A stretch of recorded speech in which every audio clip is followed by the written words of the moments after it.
We are live. Good morning. Welcome to Kat and Callie Live. We will be your hosts for the next 30 minutes. As always, we love our listeners and the clients that allow us to read for them while on air. Good morning, Callie. Good morning, Lady Catherine. Hope you're having a great day. Hope all of you listening are having a blessed week. I've had a blessed week. We're excited about today's show. Yes, we are. And we are going to teach you how to have a great psychic reading. There's much more to it than just picking a random psychic and just waiting for her or him to speak into your lives. We've come up with some guidelines that really will work, and we hope that you will pay attention and write these down.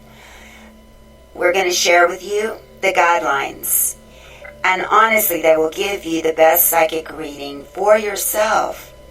Number one, make sure before you choose a psychic to pray and meditate for guidance. Just choosing a psychic should not be a random action, but a led action. And what that means is to take the time to pray about it, to meditate about it, research the psychic sites, the psychics. And when you feel peace, then that's when you know that this particular psychic is the one that you should hire. You want to be sure that the reader is channeling for you from where you are presently in your life. What's the second one, Callie?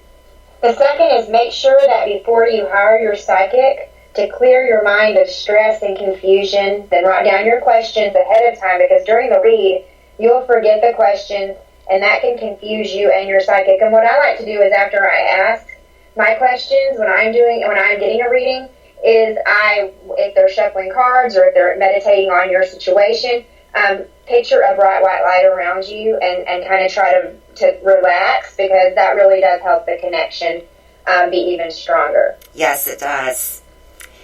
And then the third one that we came up with is be open to receive the truth.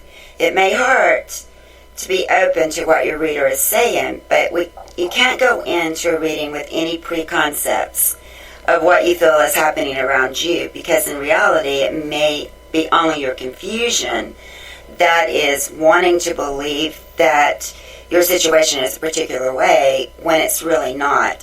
So you have to be open to everything that the reader has to share with you and not form any conclusions until later. Yes, I can't tell you guys how much, even if reality is something it's something that you don't want to hear. There's so much power in actually living in reality. Like I, in my own situations, have found that sometimes I get into my own reality, and it's nice to have someone tell you the truth and in a loving way.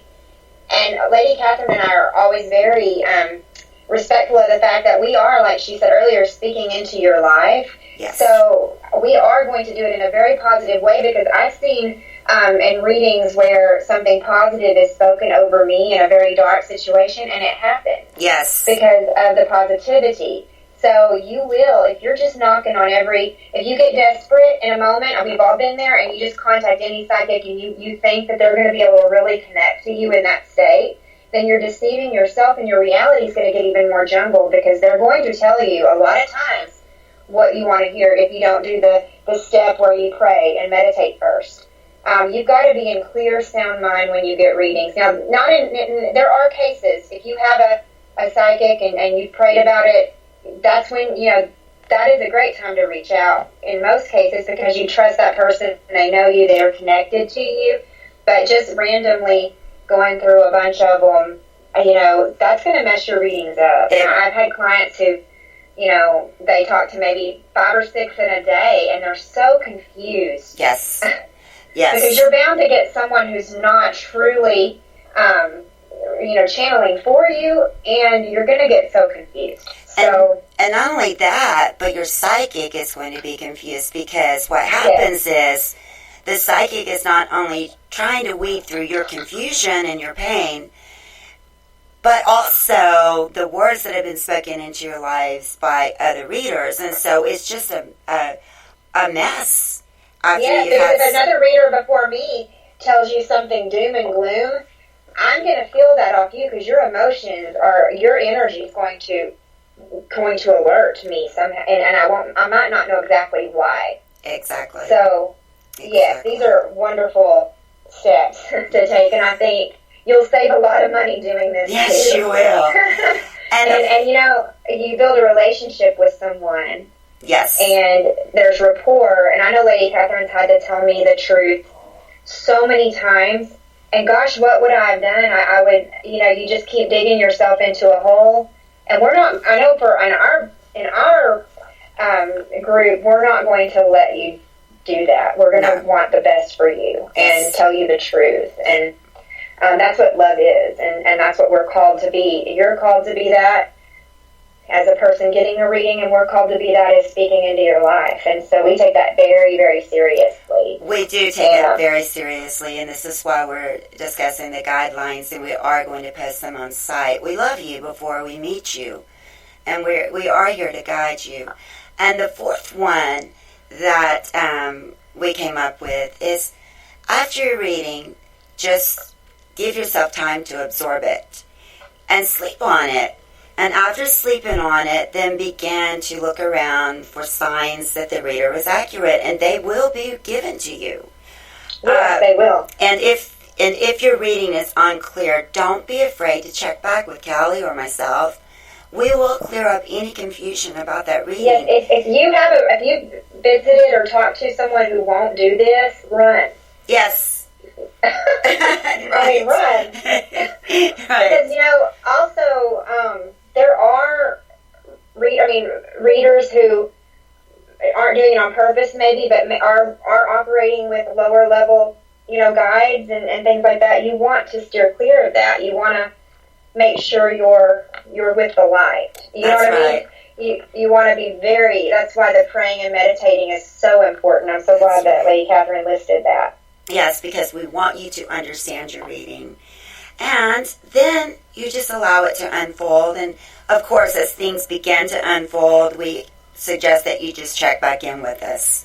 Yes. And we want your readings with us to be a great experience, not a negative. And so if you can follow these guidelines, they will be. Correct, Callie? Yes, for sure. And the timing thing, you know, that is definitely something that can shift. And we do our best, but, you know, people have free will, and you've got to ride it out and have faith. You have to have faith. If you doubt, even if it's something you want and you doubt it, then that, you know, and you're making mistakes in your life you're going to prolong your outcome. Yes. You know, and you can't blame that on anyone else. And, you know, I've been there in my own walk where I'm like, when is this really going to happen? And it does. It ends up happening, sometimes not exactly right, but, you know, energy is a very fluid thing. And that's why Lady Catherine and I always promote healing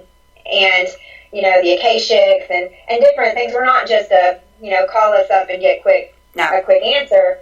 We really want to see you heal. We really want to see you get these time frames down to where they're quicker than what we even see. Yes. And that can really be a true miracle in your life. It really can.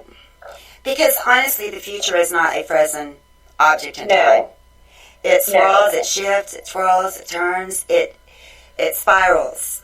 So timing is not exact, and the more clear that you can be, and the more at peace that you can be, and the more detached you are from timing, like Callie said, it can happen so much faster than even what she or I would see in your reading. So just be aware. And being open to God is in ultimate control here, and if He decides to shift something, it's going to shift. And be open to that, and be thankful for whatever happens. Because I've had clients, and I know Lady Catherine has, come back and say, you know, thank God, what I wanted did not, you know what I mean? Sometimes you have to thank God for unanswered prayers. Yes. And that's when us telling the truth comes in handy, because later you can look back and you're like, oh, wow. Yes. You know, there was something way better planned for me. And I oftentimes read with people who are so stuck in what they want And I'm sitting here seeing so clearly that there's this giant plan for their life, and I know Lady Catherine does too. It's like you see this,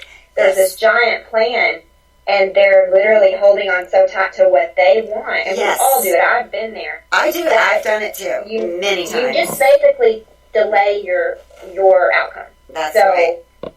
I think that is that's where meditation and the Akashics and healing really comes in handy, because you surrender, and that is that takes a while. It's not something that you just one day I'm going to surrender today. I'm gonna be prayed up today. No, it's an everyday practice, and a lot of you guys are going through these long-term, life-changing circumstances that can't just be answered in one reading, and no one can really solve it for you.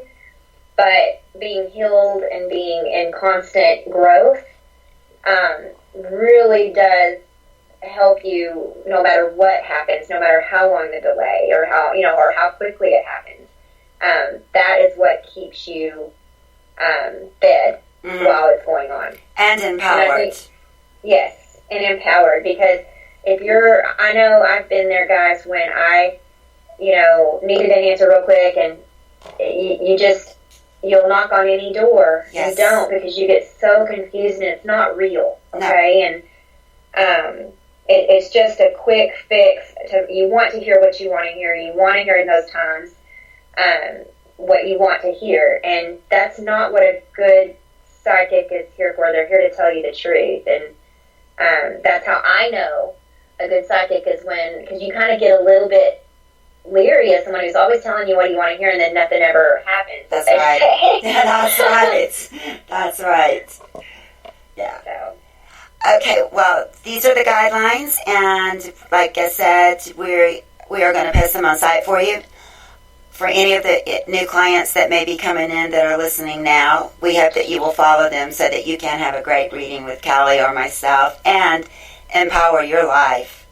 Yes, and we're hoping maybe you could even do have like a pre-reading, like right before a reading, maybe have some type of meditation kind of out for you, so that you can if you don't know what to do, maybe we can come up with something you can listen to, or something to kind of walk you through relaxing and meditating and getting there. So yes, that is also a tool that is in the works. So to help just make your connection stronger to the people you are seeking help from, or with. Yes. So.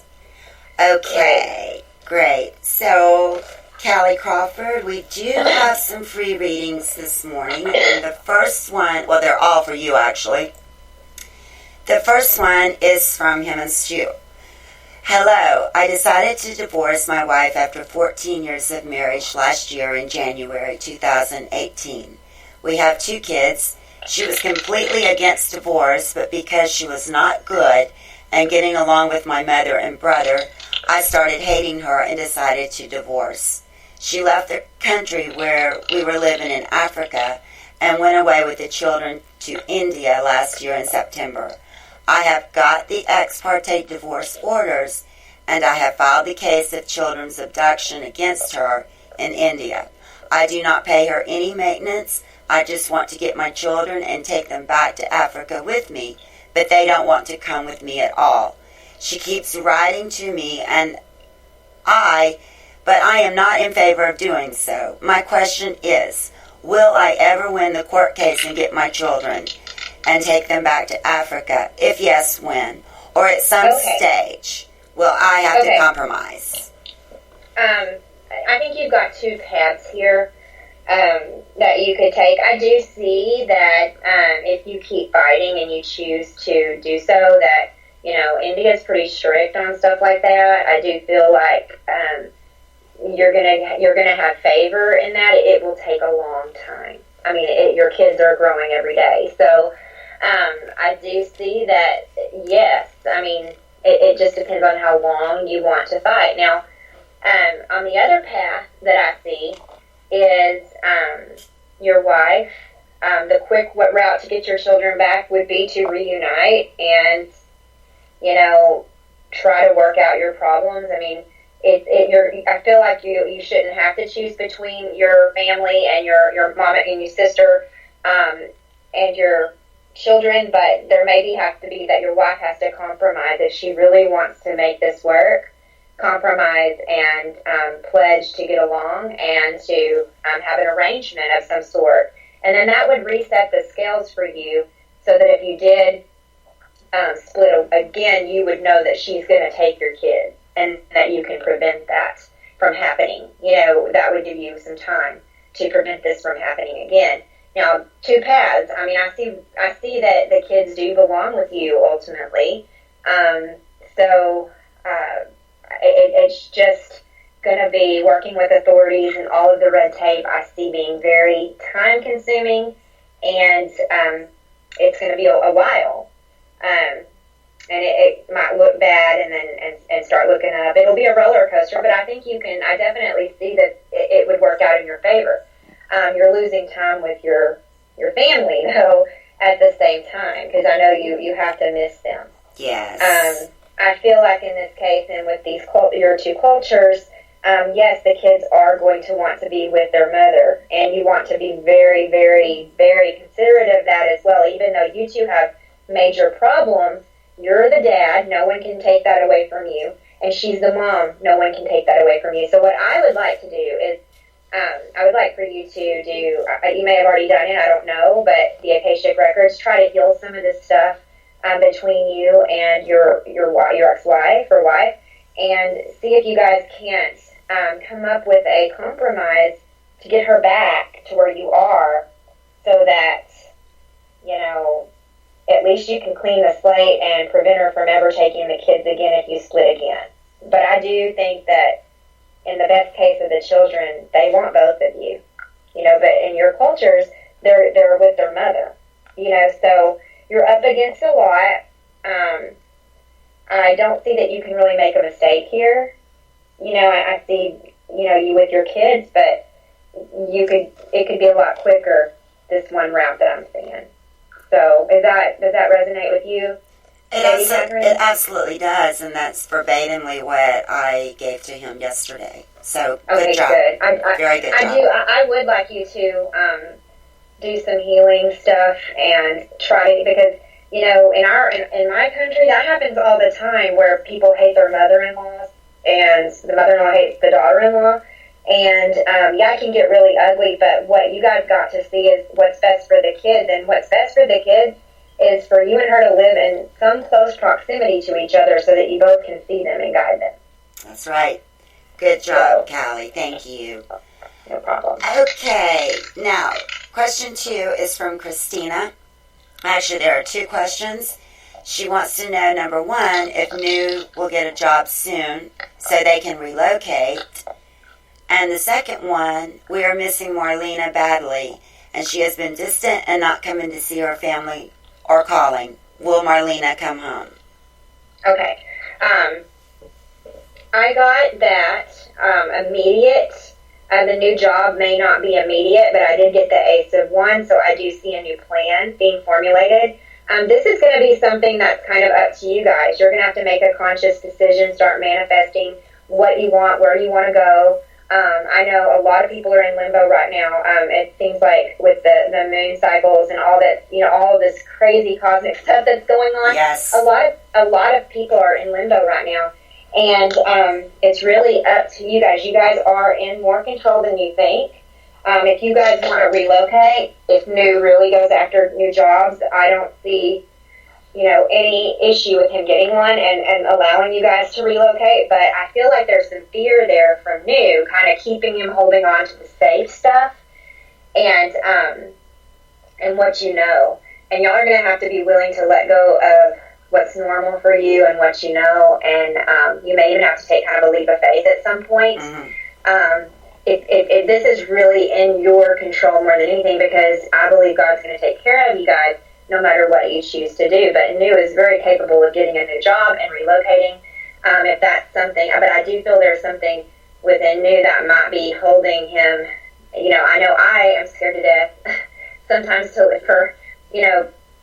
change, and it may not even be something he realizes. So y'all are going to have to work together on letting go of what and kind of start manifesting together a new adventure and what that would look like, and start, putting feelers out for new jobs. I'm sure you already are, but I do see really good things for you guys. So, immediate, I think it's going to take both of you really letting go of what you have and saying, we want this new adventure. But yes, I see things working in your favor. I do. Does that resonate? It does resonate. Yes, it does. Okay. So thank you, Callie, for that. And I know it's going to bring Christina peace, because that's the reading that I gave her. So thank you. Now, the third question and final question this morning is from, who is it, Sarah? Do you have that one in front of you? I don't, but can you read it? Do you want me to read it for you to answer? Oh, no, I'm going to ask you to answer it. Okay, I'm doing these just completely with what's happened? I don't have the reading in front of me, so I'm just going to say it the best way that I can. What's happened is she's in a relationship, and if it's after a long-term marriage, going through a divorce, this is her first relationship after the fact. This young man is very important in her life. There's a very beautiful bond between the two of them. And what's happened is that he is starting to friend females on Facebook, and in particular, or not Facebook, but social media. And right. Okay, and so what's happening is that 2 nights ago, he friended one that he had said months ago reminded him of her. This is Sarah, the client. Reminded him of her, and he friended her in a very intimate time with them. The next day, she wrote him a very long text message, pouring her heart out about why it hurt her. Then last night, they got together, and he didn't say anything at all about her pouring her heart out, and acted as though nothing had happened, and he's still friends with the young lady. So the question is, number one, how does he feel about her pouring her heart out? And number two, what's going to happen now? Okay. This is one of those that I'm just going to tell you what I see, because you need to know. As Lady Catherine was reading the question, I immediately, every time she would name say a point that was going on, a card would be put down, and it would be what you were saying. So I know this is on track. The Strife, the 5 of Wands, the 2 of Wands came up, which is not a bad one. Knight of Pentacles, slow-moving energy, but I did get the Tower card. And this is sort of y'all's Tower moment where everything kind of seems like it's crumbling. And for him, as far as some of his activities have been going, because you know about them and you have that knowledge. The Queen of Pentacles, you're waiting. I don't see that he's done trying to kind of... This guy has a need for attention. I don't know what's happened to him, but he has some wounds that he has a deep need for attention. And that's really what this person's about. It's not really about love or anything like that. He has a need for a lot of attention, and maybe even more than a person can give at this point. But there's something about you. I got the Strength card for you. Sarah, you're extremely strong, and that's what he loves about you. You're like a pillar. And I just feel like you need to be very detached for a little bit. His feelings for her, like I said, it's just attention. I mean, does that resonate, Lady Catherine, with you? It does. It's attention. Yes, it resonates. And you had, I don't know if you recall, but you had read for Sarah some weeks ago on this particular subject. And we both saw that he was in her life for transition, not really there permanently. Her transition from her divorce. So another area that concerns her is that she has feelings for him, and he has feelings for her. But they both know or they both think they know that it can't ever go anywhere. I didn't realize, and we had the same card come up, the Two of Wands, so that he is that transition person, and I think we told you to be open and just enjoy the right now. And that's what I'm going to stick with, because you need to be thankful that he's helped you get this far. Because I've been in your situation. You would not have made the moves that you've made without this person. Now, Sarah, I feel a tinge of regret coming from you. I didn't even, you may have a little regret. I'd love to talk to you about that, if you want to arrange that with Lady Catherine. I feel like a lot of things are going in your mind right now that are fear-based, because of you've got a lot of emotional situations going on, a lot of fires burning right now. And I'd love to talk to you one-on-one about that, and how to kind of move forward. And let's just kind of sit down and evaluate some details that are going on in both situations, because I feel like I really do relate with what's going on here with you. But the feelings for Sarah are they're not real. It's attention. And I mean, I didn't see that part the last time we read. But a lot of times when someone is going through a transition and the divorce is taking a while or hasn't actually happened, the other person will start rebelling. They won't tell you that they're angry or they're hurt at you for that, but they will do that. They will kind of start like just kind of being dysfunctional. Yes. You know what I mean? Yes, and I kind of see that's what's going on. I had picked that up a few days ago, that he was hurt, and this is his retribution. And he's not telling you that he's hurt, really, because people don't communicate the right way. But this is just these little ways to make him feel like he's not just waiting around for nothing. Exactly. Well, I'm going to... Go ahead. That's just kind of... I think you're being strong, but you have a lot of other things to worry about. I think you really should see him like we saw him weeks ago. It was a beautiful thing for you. Now I remember, he's been a nectar of life. He really has been. It's been an experience.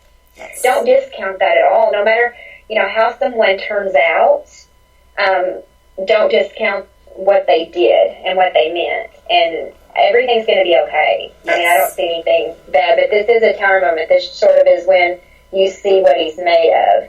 But I see you standing strong. Very strong. She's very strong. Remain that way. She is very strong.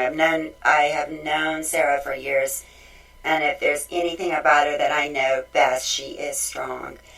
Sarah, I'm going to encourage you to get in touch with Callie, because where you are right now, she has a lot of experience. So please get in touch with her. And I would love just to talk to you. I mean, we don't, just talk to you about it. Yeah. So. Okay. All right. Perfect. Well, it's time to end the podcast. Take us out, Callie. Okay. Well, we've enjoyed today. I hope you have learned a lot about, how to prepare for a good reading. That is probably one of the most, if you're going to consult for spiritual guidance, there's nothing more important you can do than take the proper steps. And I appreciate Lady Catherine for writing all these down and us, kind of sharing them with you today. So have a great weekend. We'll be back next week. Yes, we will. We'll be posting a link for you very soon, telling you what day and time, and we hope that you'll send in your questions. And if you do send in a question and you want it on the podcast, let us know. And we appreciate you, and we will talk to you next week. Oh, and you may find us at www.loveandlightwithmagicwinds.com. Have a wonderful, wonderful week. God bless you all.